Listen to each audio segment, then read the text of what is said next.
The FIA has finalized rule modifications for the 2023 Formula 1 season aimed at reducing porpoising and bouncing, but has scaled back one crucial component of the strategy. Concerns grew in early 2022 that the degree of vertical oscillation in new generation ground effect cars caused long-term health issues for drivers. Beginning with the Belgian Grand Prix at the end of this month, the degree of movement in each car will be monitored and must be within a specified limit. However, a broader package was proposed for 2023 to address the issue more thoroughly. Is it fair that the FIA intervenes in the middle of a season? Should they have waited until the end of the season? And are they doing the right thing by implementing huge changes for the 2023 season? Let us know your thoughts in the comments below. Now, let's unravel what the FIA said and what Horner and others think about it.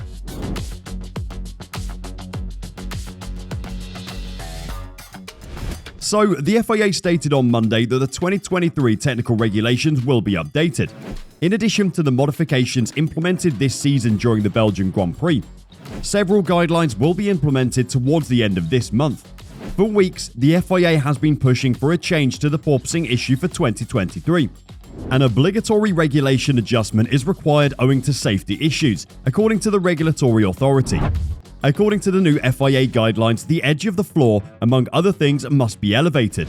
However, not all teams agree on the increased height.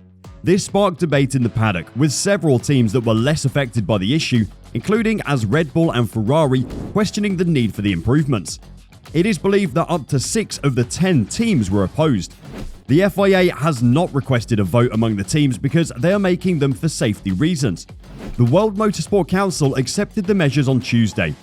The FIA proposed 4 adjustments, 3 of which are being implemented in full: elevating the underfloor diffuser throat, performing more stringent lateral floor deflection testing, and introducing a more precise sensor to better measure and monitor aerodynamic oscillations. The other modification, though, has been toned down. Instead of the previously recommended 25mm, the floor edges must now be elevated by only 15mm. The modifications are still expected to be problematic in principle, with teams straining to meet the budget cap dissatisfied with the cost implications of the rules package's late approval. McLaren technical director James Key said last month that probably something like April would have to be the optimal time for alterations of this magnitude to be agreed upon, considering the influence on all aspects of 2023 car design, although other teams have argued that the package should be delayed until 2024.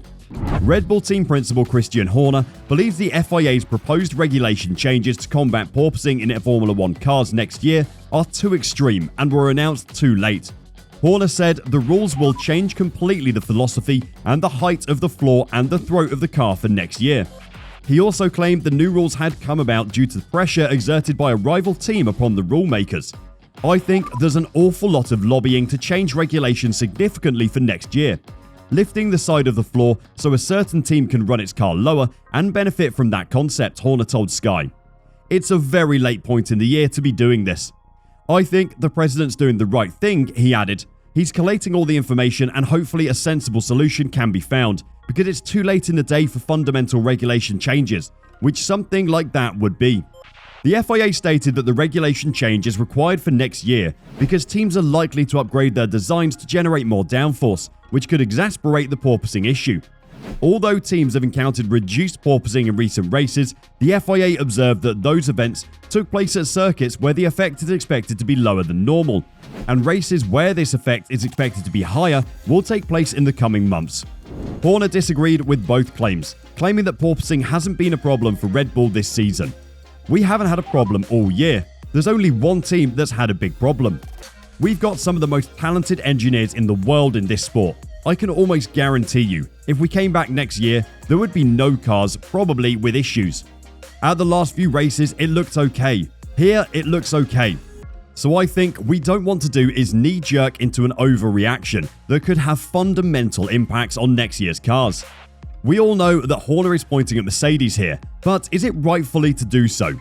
Safety should always come first in the sport, and the porpoising has been a huge problem.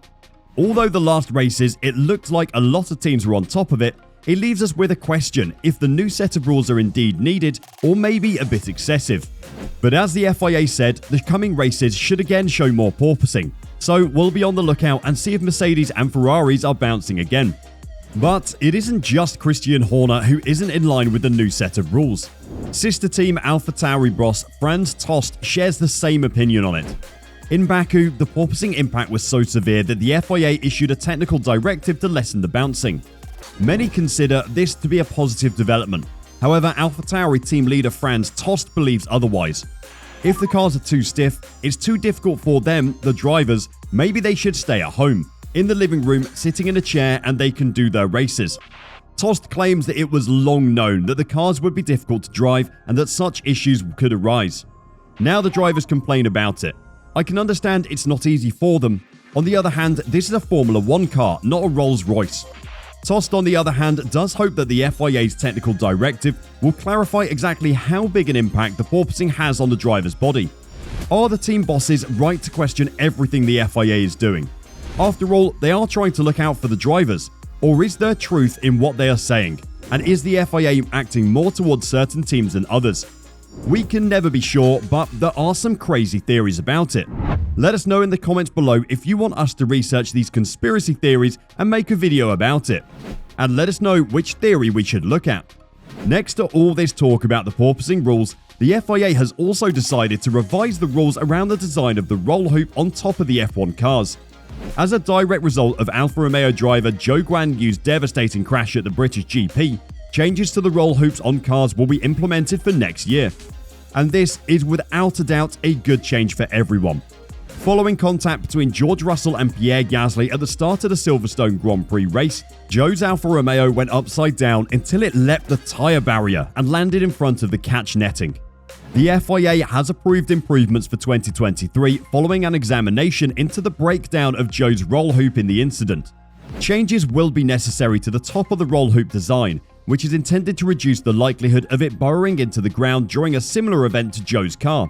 There will also be a minimum height for the point at which the homologation test is applied, as well as a new homologation test to properly assess roll hoops against adverse loads. It is hoped that the homologation test for roll hoops will be redone in 2024 to further increase the part's safety. What are your thoughts on the upcoming changes? Will the changes for the upcoming Grand Prix in Belgium bring problems for the teams exploiting the flexible floor? And will the teams be able to implement all the rule changes for next year without going above the budget cap? Let us know in the comments below. Want to know what Toto Wolff and Mercedes are doing to avoid going over budget? Click on the video popping up on your screen. We can promise you that their solution is out of the box. Thanks for watching, and don't forget to like and subscribe to support the channel.